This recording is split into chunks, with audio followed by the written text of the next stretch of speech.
Hey there, in today's video, I will show you how to correctly change your Monzo password.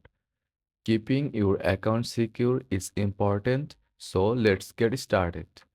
First of all, open the Monzo app on your phone. Make sure you are logged into your account. Once you are in, head to your profile by tapping the account icon.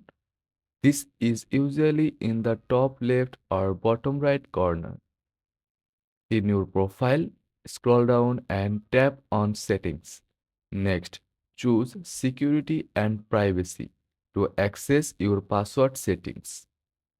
Now tap on Change Password.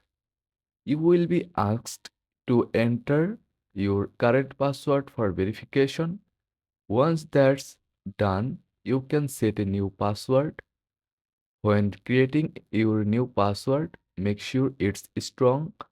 Use a combination of uppercase and lowercase letters, numbers, and symbols. Avoid using personal information or common words. Once you have entered your new password, it, confirm it and tap Save. Monzo will update your password and you are all set.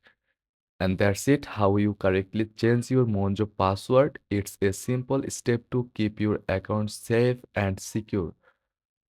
If you found this video helpful, don't forget to like, subscribe, and leave a comment below. Thanks for watching.